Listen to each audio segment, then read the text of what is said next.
ভাবছি এবার বিদেশ যাবো না আর। বুঝতেছি না, কথাটা শুনে মনে হলো তোমার মাথায় আকাশ ভেঙে পড়ছে। আরে না, তেমন কিছুই না। তাছাড়া আমার খুব স্বপ্ন ছিল যে এবার তুমি বিদেশে গেলে আমরা একটা বাড়ি বানাবো, আর ওখান থেকে কিছু টাকা সরিয়ে রেখে তোমাকে একটা ব্যবসা ধরিয়ে দিতাম, যাতে তোমাকে আর বিদেশে না যাওয়া লাগতো, তুমি বাংলাদেশ থেকে যেতে। অনেকদিন ধরে ভাবতেছি তোরা কিছু কথা বলবো বলে বলা হচ্ছে না। আরে আমি কি পর কেউ? তুই আমার বন্ধু, সংকোচের কি আছে বল, কি টাকা লাগবো? না, টাকা টোকা লাগবো না। তুই বিদেশ ছিলি কয় বছরে? 5 বছর। তুই যে 5 বছর বিদেশ ছিলি, আনুমানিক প্রত্যেক মাসে তুই 1 লক্ষ টাকা পাঠাইছিস। আর তোর বউ থাকা খাওয়া বাজার ঘাট দিয়ে মনে কর 40,000 টাকা খরচা আছে, তারপর তো 60,000 টাকা থাকে। এই 5 বছরে 60,000 টাকা কিন্তু অনেক টাকা। এই টাকাগুলো কই রাখছে তুই সেটা জানিস? আচ্ছা শোনো, তুমি কিন্তু যখন তখন বাসায় চলে আসতে পারবে না, ও টের পেয়ে যাবে। তুমি এসব কি বলছো? আমি তোমাকে ছাড়া তো একটা মুহূর্তে থাকতে পারবো না। আর একটু বুঝার চেষ্টা করো। হ্যাঁ, আজকে মানিক গেছে ভিসা অফিসে, আর সবকিছু ঠিকঠাক হয়ে যায় না, অত চলে যাবে, তখন তুমি আর আমি একসাথে থাকতে পারবো। এর জন্যই তো তোমাকে বলেছিলাম যে ও বিদেশ থেকে ফিরে আসার আগে তুমি ওকে তালাক দিয়ে দাও, তারপর তুমি আর আমি বিয়ে করি, ব্যাস। কি বললা? বিয়ে করে ফেলবো? বিয়ে করার পর তুমি আমাকে খাওয়াবা কি? মানিকের পাঠানো সব টাকা আমি তোমাকে দিয়েছি, তুমি কি ওই টাকা দিয়ে একটা ব্যবসা করতে পারছো? পারো নাই। আরে রনি যে, তুমি ব্যবসা শুরু করছিস নাকি? না, আমি তো কোনো ব্যবসা বাণিজ্য করতেছি না রে।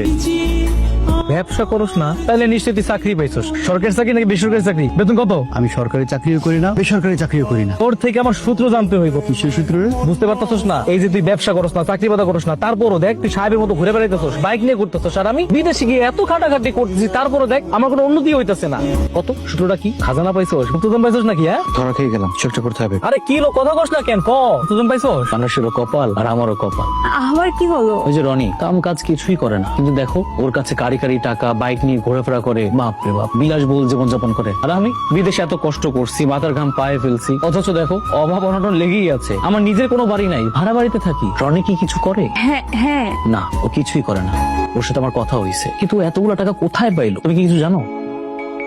কি হলো? কি বলো? তুমি কি কিছু জানো? তুমি তো ব্যাংকে টাকাগুলো রাখছো, তাই না? আরে কি হলো, কথা বলতেছো না কেন? টাকা পয়সা ব্যাংকে আছে তো? আরে আজব ব্যাপার তো, কি ভাবতেছো? টাকা পয়সা ব্যাংকে আছে তো? কই কিছু না তো। আমি বলতেছি টাকা পয়সা কোন ব্যাংকে রাখছো? টাকা আছে তো, সমস্যা নেই। আমার শরীরটা খারাপ লাগছে, হ্যাঁ আমি বরং খাবারটা রেডি করতেছি, তুমি আসো। হ্যাঁ। কি ব্যাপার, হঠাৎ করে আমাকে বাসায় ডাকলে? তোমার হাজবেন্ড কোথায়? ও ঘুমাচ্ছে। কি? ও ঘুমাচ্ছে আর তুমি আমাকে বাসায় ডেকেছো? আরে তুমি না বলছিলে আমাকে ও বাসায় থাকা অবস্থায় আমি যেন তোমার বাসার 30 মিনিটে না আসি? তোমাকে কেউ সাজে রেখেছি? তোমাকে আমি চাপে পড়ে রেখেছি? কিসের চাপ? ও আমাকে বলেছে 2-3 দিনের মধ্যে নাকি বাড়িতে জমির দালাল আসবে। তাতে চাপের কি আছে? আরে এটাই তো চাপ। ও আমাকে বলছে ব্যাংক থেকে সব টাকা তুলে ওর হাতে যেন দেই।